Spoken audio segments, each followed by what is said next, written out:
नमस्ते दोस्तों। आज पढ़ेंगे मौलिक अधिकार का ये दूसरा वीडियो रहेगा। तो जो विद्यार्थी पहली बार इस वीडियो को देख रहे हैं वो पार्ट 1 देख लें।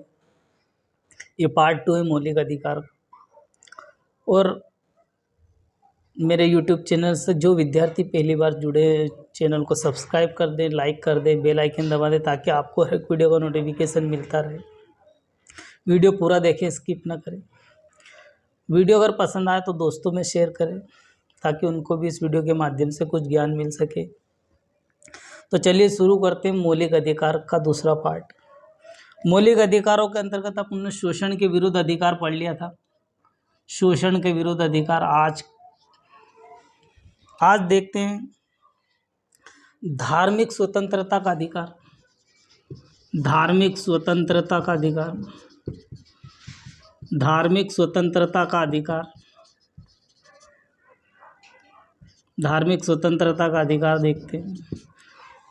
धार्मिक स्वतंत्रता का अधिकार का उल्लेख अनुच्छेद 25 से लगाकर 28 तक विस्तार दे रखा है। अनुच्छेद 25 से लगाकर 28 तक इसका विस्तार दे रखा है। आर्टिकल अनुच्छेद 25 से लगाकर 28 तक, और ये भाग 3 का दूसरा पार्ट है।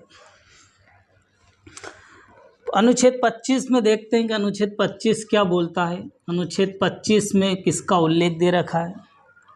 अनुच्छेद 25 के अंतर्गत अंतकरण, धर्म मानने वाले, वो आचरण करने वाले और उनका प्रचार करने वाले का उल्लेख दे रखा है। तो अंतकरण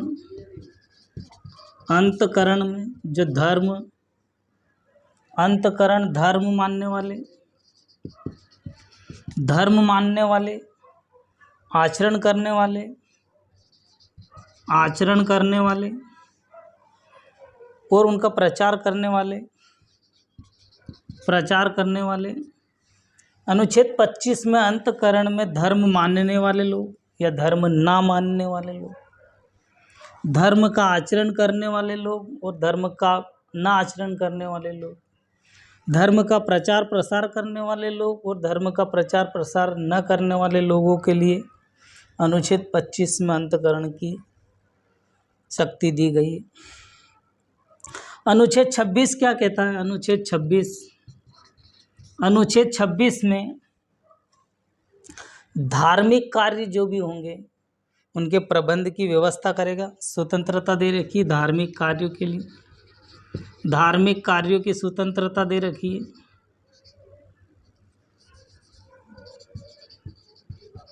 धार्मिक कार्यों की स्वतंत्रता दे रखी है। धार्मिक कार्यों में धर्म के आधार पर हो या धार्मिक आधार पर किसी भी आधार पर हो या उनकी उन्नति के आधार पर हो या विशेष रूप से हो, वो निश्चित कर सकता है निश्चित रूप से। इसके अंतर्गत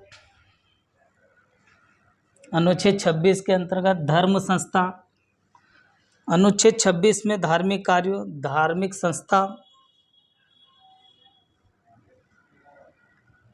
व्यक्ति है, कोई व्यक्ति है, धर्म के आधार पर संस्था या संस्थान चला सकता है, संस्था खोल सकता है, संस्था चला सकता, संस्थान की स्थापना कर सकता है। उनके पोषण की या उनके आचरण की या वो अर्जन करने की व्यवस्था की जाएगी। पोषण विधि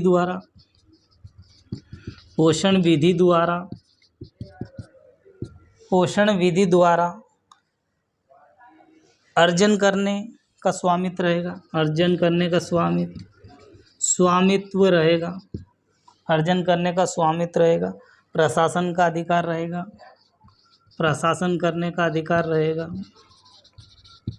अनुच्छेद 26 में इसका उल्लेख दे रखा। धार्मिक कार्यों के लिए स्वतंत्र व्यक्ति धर्म, संस्था या संस्थान या पोषण विधि के आधार पर या अर्जन करने या प्रशासन करने का अधिकार रहेगा। अनुच्छेद 27 क्या कहता है। अनुच्छेद 27 क्या कहता है। अनुच्छेद 27 क्या कहता है। अनुच्छेद 27 में कोई व्यक्ति जो राज्य में रहता हो, राज्य के द्वारा कोई बाधा धर्म के आधार पर या धार्मिक संप्रदाय के आधार पर बाधा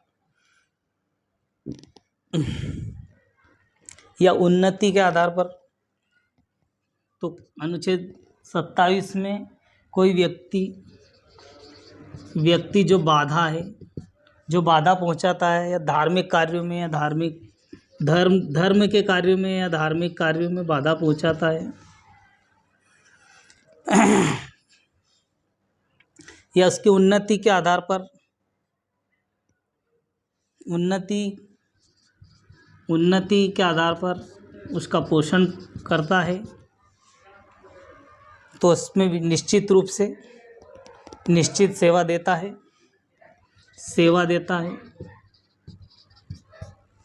व्यक्ति को किसी भी धार्मिक कार्य में उन्नति के बाधा पर करता है। इसका विशेष रूप से इसका उल्लेख दे रखा। अनुच्छेद 28 की बात करते हैं।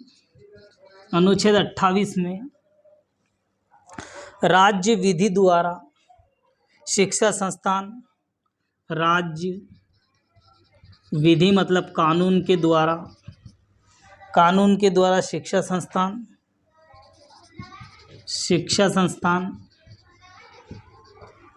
संस्थान में कोई धार्मिक शिक्षा नहीं दी जाएगी, धार्मिक शिक्षा नहीं दी जाएगी। विधि के द्वारा शिक्षा संस्थान में कोई धार्मिक शिक्षा नहीं दी जाएगी, परंतु किसी शिक्षा संस्थान में विद्यार्थी के द्वारा अनुष्ठान के लिए बाध्य नहीं किया जाएगा। किसी भी शिक्षा संस्थान में अनुष्ठान के लिए बाध्य नहीं किया जाएगा। किसी भी राज्य में शिक्षा संबंधी संस्थान में धार्मिक शिक्षा स्वतंत्रता धार्मिक शिक्षा नहीं दी जाएगी, परंतु किसी संस्थान में किसी विद्यार्थी के द्वारा अनुष्ठान करता है तो उसे बाध्य नहीं किया जाएगा। नेक्स्ट की बात करते हैं। धार्मिक स्वतंत्रता के अधिकार के बाद में कौन सा अधिकार आता है? धार्मिक स्वतंत्रता के अधिकार के बाद में 5 संस्कृति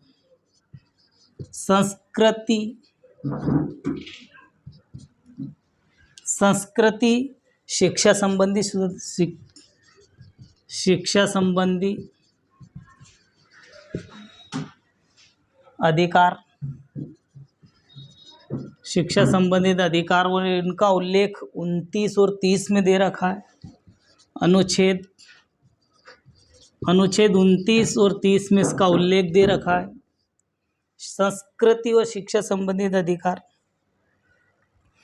इसको देखते हैं। अनुच्छेद 29 में क्या दे रखा है? अनुच्छेद 29 में क्या दे रखा है?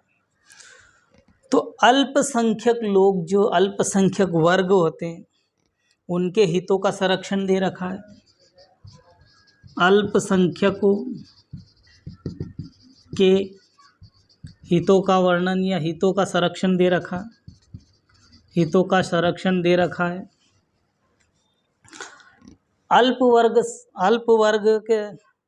वर्गों के हितों का संरक्षण में देखेंगे कि कोई भी वर्ग या कोई भी व्यक्ति अल्पसंख्यक है, भाषा के आधार पर या लिपि के आधार पर या संस्कृति, कोई भी अल्पसंख्यक वर्ग भाषा के आधार पर, लिपि के आधार पर, मतलब अपनी जो लिपि, लिखने की लिपि है, वह अपनी संस्कृति धरोहर को सुरक्षित रख सकता है। तीनों को सुरक्षित रखता है। परंतु केवल भाषा, जाति या धर्म के आधार पर किसी भी शैक्षणिक संस्थान में रोका नहीं जाएगा, परंतु भाषा के आधार पर, जाति के आधार पर, धर्म के आधार पर धर्म के आधार पर, संस्कृति के आधार पर, संस्कृति के आधार पर, संस्कृति के आधार पर किसी भी शैक्षणिक संस्थान में उसे रोका नहीं जाएगा।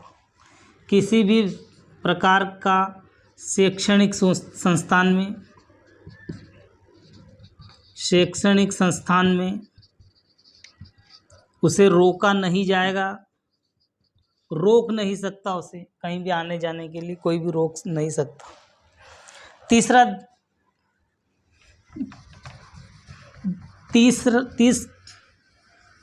दूसरा अनुच्छेद देखते हैं। अनुच्छेद 30 की बात करते हैं। अनुच्छेद 30 क्या कहता है? अनुच्छेद 30 कहता कि शिक्षा संस्थान की स्थापना कर सकता है। शिक्षा संस्थान की स्थापना कर सकता है। स्थापना का अधिकार है उसके पास। उसके पास में प्रशासन का अधिकार है। प्रशासन का अधिकार है, चला सकता किसी शिक्षा संस्थान को। अल्पसंख्यकों का अधिकार, शिक्षा संस्थाओं की स्थापना प्रशासन अल्पसंख्यकों का अधिकार है। अल्पसंख्यकों का अधिकार है, किसी शिक्षा संस्थान की स्थापना कर सकता है, उनका प्रशासन चला सकता है, अनुदान कर सकता है। इसमें किसी भी प्रकार का भेदभाव नहीं किया जाएगा। किसी भी शिक्षा संस्थान में स्थापना कर सकता है, उसका प्रशासन चला सकता है। प्रशासन सरकार को अनुदान देने के लिए उसे भेदभाव नहीं किया जाएगा। भेदभाव किसी भी प्रकार का नहीं किया जाएगा। अनुच्छेद 30 के अंतर्गत इसका उल्लेख है। नेक्स्ट अधिकार की बात करते हैं। नेक्स्ट अधिकार की बात करते हैं। 6 नंबर की संवैधानिक उपचारों का अधिकार। संवैधानिक उपचारों का अधिकार। संवैधानिक उपचारों का अधिकार की बात करते हैं। इसका उल्लेख अनुच्छेद 32 में दिया गया है। अनुच्छेद 32 में इसका उल्लेख दिया गया है। अनुच्छेद 32 में इसका उल्लेख दिया गया है। और संवैधानिक उपचारों का अधिकार को डॉक्टर भीमराव अंबेडकर ने संविधान की आत्मा कहा है। डॉक्टर भीमराव अंबेडकर जी ने अनुच्छेद 32 को संविधान की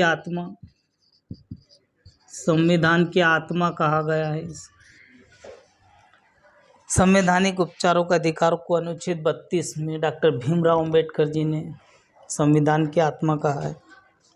अनुच्छेद 32 में देखते हैं। अनुच्छेद 32 में किसका उल्लेख है?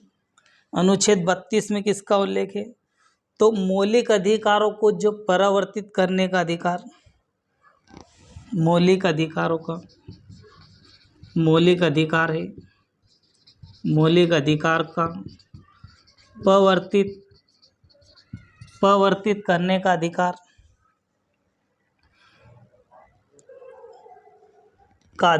उच्चतम न्यायालय को दिया गया। उच्चतम न्यायालय को अधिकार दिया गया है कि मौलिक अधिकारों को परावर्तित कर सकता है, उसको परावर्तित कर सकता है।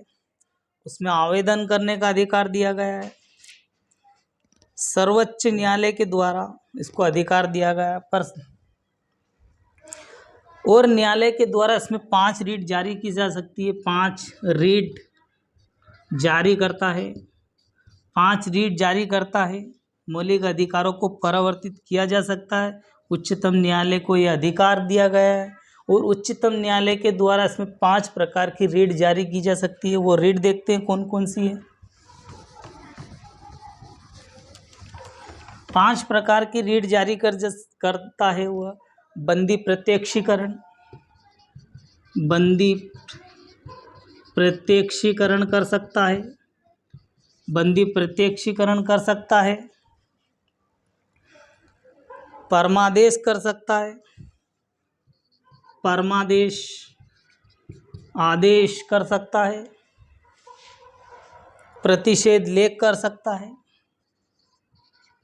प्रतिषेध लेख करने का अधिकार है उसको। नंबर 4, उत्प्रेषण करने का अधिकार है, उत्प्रेषण करने का अधिकार है। और 5वें क्रम का अधिकार पुच्छ करने का अधिकार पुच्छ का अधिकार है उसे। ये जो 5 रीट जारी कर सकते हैं, इसको अपन डिटेल के पार्ट, जो डिटेल में वीडियो का पार्ट बनाएंगे, संविधान का जो डिटेल फुल लेक्चर रहेगा उसके अंतर्गत इस पर चर्चा करेंगे। इसके अंतर्गत इन 5 रीट पर चर्चा की जाएगी। कुछ और फैक्ट देख लेते हैं जो संविधान में मौलिक अधिकारों के अंतर्गत दे रखे हैं। कुछ अन्य तथ्य देख लेते हैं, जहाँ से संविधान संशोधन या संविधान मौलिक अधिकारों के अंतर्गत श्रेणी में आते हैं। तो मौलिक अधिकारों